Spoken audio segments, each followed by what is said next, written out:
가장 확실한 투자는 저축입니다. 지금 자산이 가격이 폭등했는데 어떤 특정 자산에 올인한다. 저는 무서워서 못하고요.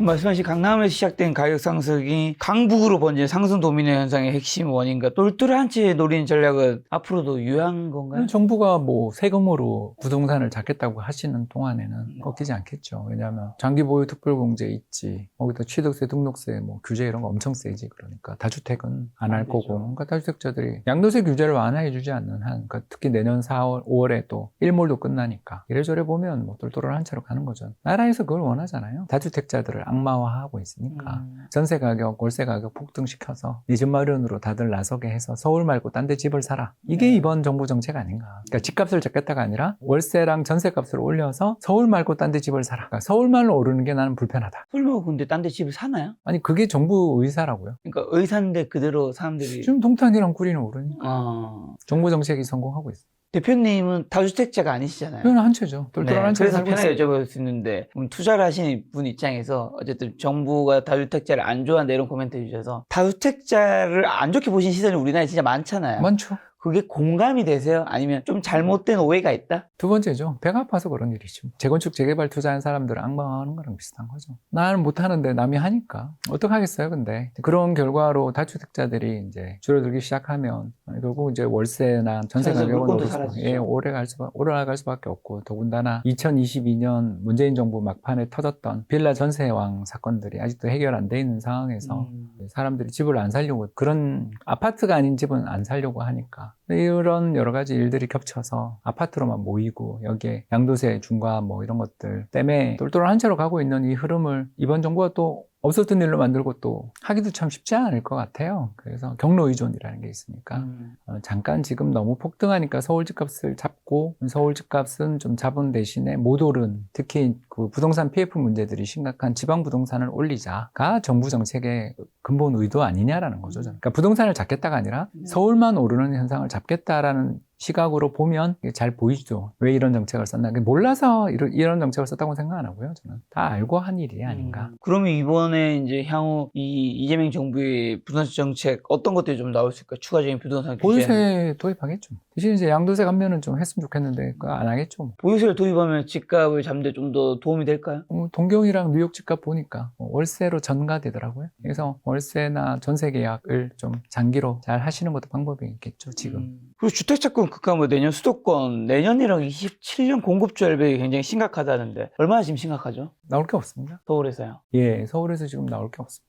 왜 그런지는 우리 다 아는 것처럼 공사비 네. 때문이고요. 지금 저기 대치 땡땡루이 같은 사태들이 벌어지고 있어서 거기 한번 가보시면 정말 심각하거든요. 우리나라에서 제일 좋은 입지 중에 하나지만 그 사업 규모가 작으니까, 그러니까 대규모면 그래도 규모의 경제로 좀 그 사업비를 다운시킬 수 있는데, 규모가 좀 안 나오는 사업장에서 후분양하고 여러 가지 문제들이 좀 결부가 되다 보니까 한 집당 대략 져야 되는 분담금이 몇십억이 될 수도 있는 사례들이 나오잖아요. 근데 분양가 상한제 지역이잖아요. 또 재건축 재개발의 사업성은 압구정 현대 정도 아니고 있나? 우선미, 대치 우선미 정도 말고 과연 있는가? 없거든요. 20년, 21년부터 시작된 이 공사비 급등 사태가 이제 뭐 재건축 재개발 그 공공개발은 거의 중단을 시키는, 자기 분담금 몇십억씩 낼 능력 없으면 재건축 재개발이 좀 안 되는 상황이거든요. 정부가 암만 오세훈 시장이 암만 뭐 단축을 시키겠다 뭐 그러는데 그게 이제 돈 문제가 걸려 있으니까 한남 3, 한남 4 정도가, 근데 그것도 10년은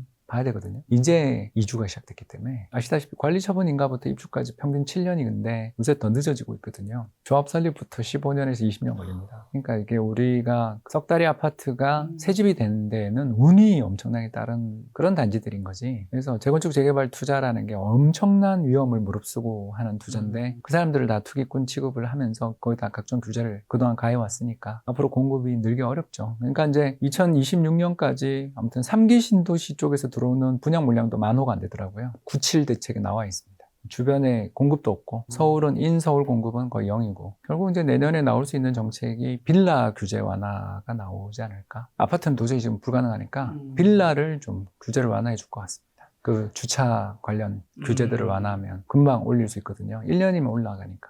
그런 정도를 보고 있습니다. 최근 그런 공급 부족 문제, 전세 시장 불안이 맞물려 더 큰 폭의 집값 상승 불러온다는 얘기가 있는데 내년 수도권만 부동산 시장, 매매 전세 시장 어떻게 보시나요, 가격? 뭐 한 10% 정도 보고 있습니다. 올해가 어느 정도는 오른 건가요? 이제로 가면 10% 넘죠. 올해처럼 오른다. 근데 뭐 어떤 분들 이렇게 생각하실 것 같아요. 아니 정부가 이렇게 규제를 해서 서울에 집을 살 수 없게 만드는데 어떻게 집값이 오르냐, 뭐 현금 부작 그렇게 많은 줄 아냐, 이런 생각 하시는 분이 있지 않을까요? 무서운 이야기를 해야 되는데 제가 한 5,000세대, 6,000세대 단지잖아요. 알고 매물이 20개, 30개밖에 안 돼요. 5천 그죠? 세대 예, 예. 다 그럴 거예요. 안 판다는 거군요. 왜냐하면 뭐 좀 기다리지 뭐 또 정부가 저러니까 잠깐 눈치 보고 있는 거. 그러니까 저희 동네는 토지거래허가 구역된 지 5년인가 6년 됐으니까 다 적응해 있고. 그런 상황에서 누가 하나 지르면 튀는 거죠. 그게 전체 단지의 호가를 올리게 되죠. 돈 많은 누가 한 명만 해도 10,000세대짜리 뭐 헬리오시티나 이런 데 가격이 전체 가격을 올리는 거죠. 근데 예를 들어 하락 얘기하신 분들은 그거 한 건이잖아, 한두 건. 의미 없는. 그러니까 가격 지수를 보통 1년에 400건 정도 나오는 단지를 살고 있는데 저는 400건에서 500건 나오는 단지를 살고 네. 있는데 매매 나와 있는 게 한 20개, 30개밖에 없더라고요. 이제 그런 상황이면 누가 던지든가 누가 지르든가밖에 없거든요. 그렇죠. 지금 거래 절벽이니까. 그러니까 저는 지를 가능성이, 왜냐하면 주식이 너무 좋으니까. 그리고 우리나라 상장기업 이익이 올해 280조 정도 보이거든요. 영업이익이. 근데 우리나라 아시잖아요. 주주한테 돈을 안 줘요. 그죠? 오너님이 누가 빼먹어 가시던가 노조한테 줘야 되죠. 그래서 SK하이닉스 신입사원 연봉이 1억이 넘는 거예요. 자, 그럼 그 사람들이 돈이 엄청 많죠. 현금 부자고 맞벌이다. 예를 들어서 교직원 공제에서 대출을 받을 수 있다. 그리고 이런 분들이 주변의 지인들, 친척들한테 저도 조카가 와서 삼촌 한 5억만 빌려주세요. 제가 그 대신에 각서 쓰고 4.4% 내겠습니다. 얼마 빌려달랬다고요? 아니 5억 빌려주시면서 4.45% 네. 하고 제 집을 근저당 잡겠습니다. 아, 예를 들어서 그러면 안 빌려주시겠어요? 근저당까지? 누나 아들이니까. 근저당 안 잡을 수도 있겠죠. 그러면 이제 이자를 더 받아야 되겠죠. 근데 이런 식으로 해보면 부자가 그 은행이 되거든요. 근데 그런 명문가의 자제분들, 직업도 좋고 결혼도 잘한 분들이 주변에 그래 부자 친척 없을까요? 더군다나 2금융권 금리가 1금융권 금리보다 좀 낮은데 2금융권 가가지고 아내 이름으로 하나 사업자 하나 내가지고 사업자 대출 받으면 되는데, 그렇게 해서 이번 대출 규제 전에서는 실제로 대출 받았거든요. 근데 그때 은행 이자보다 2금융권 제가 모 손해보험사에서 대출 받았는데 손해보험사의 대출 금리가 훨씬 싸더라고요.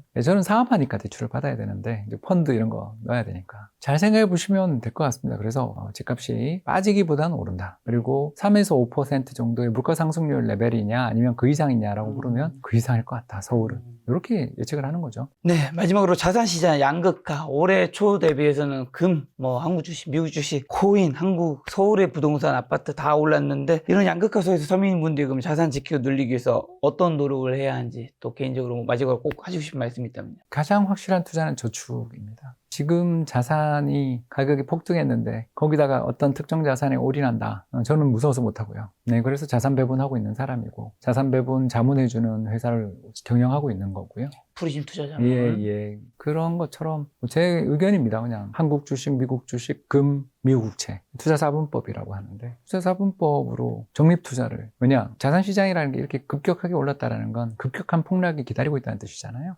저는 산이 높으면 골이 깊다라는 격언을 아주 맹신하는 사람입니다. 그때 또 한번 현금 부자가 승리가 되는 시기가 온다라는 거죠. 그때를 대비해서 적립투자를 하면서 위험이 오더라도 버텨낼 수 있는 포트를 만들어서 적립투자를 하면서 그때 저가 매수하시면 되는 거 아니에요. 집값이라는 게 이 속도로 계속 오른다? 말이 안 된다고 저는 생각하고요. 버블은 이미 왔고 버블이 약해질 가능성은 글로벌하게 없다. 트럼프 때문이다. 그렇게 보면 미국이 그렇게 가는데 우리만 부동산이 꺾인다, 말도 안 되는 이야기 같고, 결국 다 같이 가는 시장 상황인데 여기서 그렇다고 해서 뛰어들어서 올인해서 고점 잡는 거는 리스크를 무릅쓰라고 저는 차마 말 못하니까. 왜 버블이라고 이야기해놓고 어떻게 올인하라 그럽니까?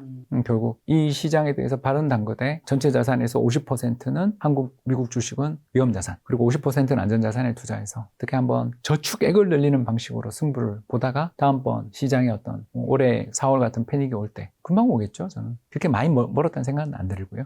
그럴 때 또 한번 도전해 보시면 어떨까. 그때 또 김작가 TV 출연해가지고 제가 또 한 말씀 드리겠습니다. 버블이 왔을 때 이게 진짜 버블이고 이게 터졌구나 알 수 있는 징조나 신호는 혹시? 그거는 매번 바뀌더라고요. 근데 이제 네. 가장 대표적인 게 스토리텔링.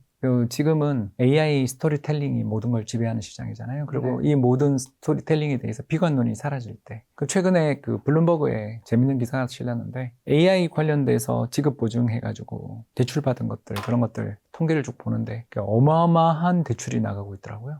이제 서브프라임 때랑 비슷하게 아마 가파른 속도로 매년 2배씩 늘고 있더라고요. 다 돈 되겠죠. 되지만 아시는 것처럼 경쟁에 누가 이길지는 아무도 모르잖아요. 그때 터지겠죠. 그래서 요새 오라클, CDS 프리미엄, 그러니까 지급 보증 수수료가 폭등하고 있다는 얘기 들으셨죠. 그런 것들이 다 이런 징후인데 문제는 이제 이런 경고의 메시지조차 사라질 때가 아마 제일 무서울 때가 아니겠나. 저 같은 비관론자, 이제 지금은 비관론자죠. 버블이라고 보니까. 저 같은 비관론자조차 이제 마이크를 뺏기는 날이 오면 그 날이 고점이 아닌가. 올해 초에 박사님 대표님께서 코스피 2400 밑에서도 한국 주식 안 살 거면 사지 말라고 하셨던 분위기에 지금 이제 코스피 4200에 와 있는 상황에 5000도 가겠지만 점차 버블에 가까워지고 있으니까 조심해야 한다는 말이 더 와닿는 것 같네요. 박사님 대표님께서 운영하시는 푸신 투자 자문도 많은 사랑 부탁드리고 다음번에 또 버블이 가까이 왔을 때 대표님 모시고 다시 어떻게 준비해야 되는지 한번 이야기 들어보도록 하겠습니다. 오늘 만난 손님은 홍치호 대표님이었습니다. 지금까지 소중한 시간 함께해 주셔서 정말 감사합니다. 오늘도 김 작가였습니다. 고생하셨습니다. 감사합니다.